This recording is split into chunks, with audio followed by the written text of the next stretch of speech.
మీ అమ్మగారు పట్టక దొరసాని అన్నారు.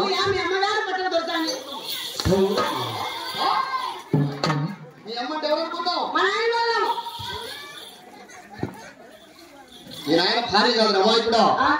మీ అమ్మగారు పట్టక దొరసానంటే నా భార్య పట్టక దొరసాని అంటున్నా. నీ బెల్లం నాకమ్మ. అవును. నీ బెల్లం నాకమ్మ ఎట్టయితే అవుయా? అవునరా, చిన్నప్పటి నుంచి నిన్ను పెంచి పెద్ద చేసి నిన్ను మా ఇంట్లో ఒక బిడ్డలాగా చూసుకుంటూ వచ్చాము కనుక నువ్వు నాకు బిడ్డ లాంటి వాడివి. అంటే చిన్నడాల నుంచి పెంచి సాగి నేను ఇంతలో చేసింది కాబట్టి నీ బెల్లం నాకమ్మ. అవునరా. కాదుయా? ఏమి నీ బెల్లం నాకమ్మ అంటానవే? అవును. అంటే మీ ఇంట్లో ఒక బిడ్డమాలు ఉన్నాను కాబట్టి నీ బెల్లం అట్లా అంటాను. అవునరా. కాదుయా? ఏమి నీకు చెల్లెలైతే నాకు చెల్లెలే కదా. అవును. ఏమన్నా తప్పు మాట్లాడినా? తప్పు లేదులేరా. ఇంత కూడా లేదా? తప్పు లేదు కానీ మరి. అవునా? నీకు చెల్లెలైతే నాకు చెల్లెలే. అవును. అంతే కదా. అవును. నీకు చిన్నమ్మ అయితే నాకు చిన్నమ్మే. అంతే కదరా. నీకు పెద్దమ్మ అయితే నాకు పెద్దమ్మే. అవును. నీకు బెల్లం అయితే నాకు పెద్ద.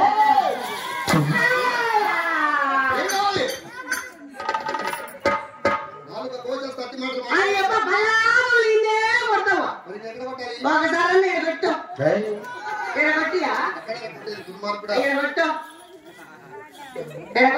అక్కడే కొట్టింది ఇంతవరకు. శ్రీమార్తోనేమి చేతులు అయితే ఎక్కడికి వెళ్తున్నా?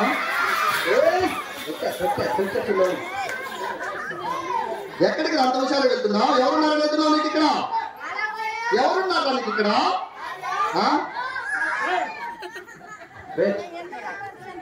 ఎవరున్నారు నీకు ఇక్కడ? ఏమి? అవును. మరి ఇంకా ఇంకా అవునా?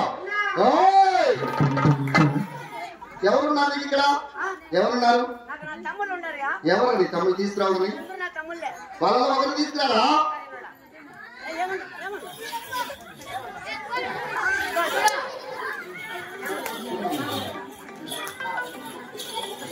వాడు ఎలా నీకు తమ్ముడు? ఏమి? ఎలా నీకు తమ్ముడు? అవును. రెండు ఒకటిగానే ఉన్నాయి. రెండు ఒకటిగానే ఉన్నాయా?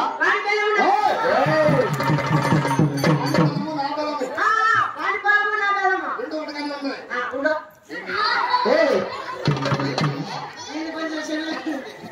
అవునా? ఇప్పుడు నీ తమ్ముడు తీసుకొచ్చావు కదా, తీసుకొచ్చిన కారణం ఏమి? ఏమి? ఏం పెట్టించదు నువ్వు? నమస్కారం చెప్పిస్తావు. నమస్కారం పెట్టవా?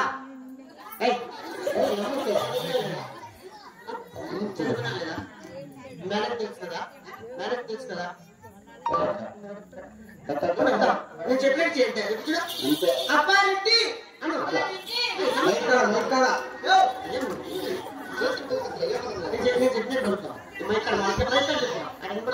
అప్పారెడ్డి మీకు మీ యొక్క పాదాలకు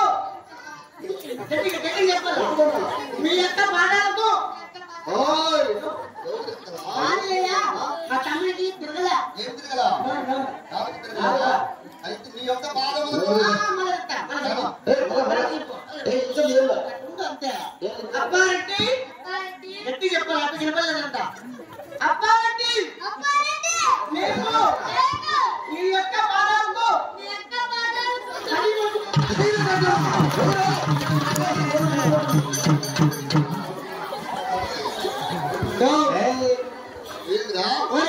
ఏమి చూసినా మా తమ్ముంది ఏందా ఇంత మోటు ఉంది ఏం ముట్టురా ఏంది మూట ఏం ముట్టురా చూడ ఇంకేంటి ఎర్ర మోటు ఉంది ఏమియా అయినా నువ్వు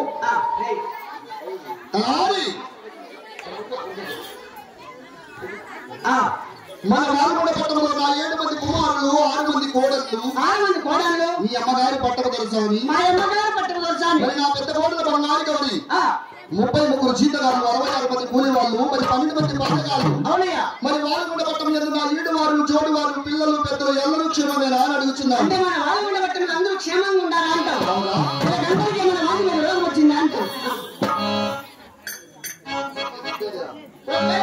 లేకపోతే మనది డెంగ్యూ జ్వరం వచ్చింది ఏం జరమురా అదే డెంగ్యూ జ్వరం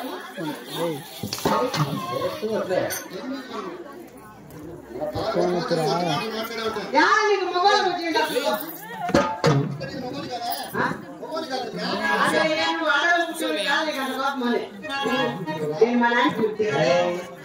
మీరు కన్ఫ్యూజన్ చేసేదానికి ఉండదు మరి ఇంతమంది జనాలు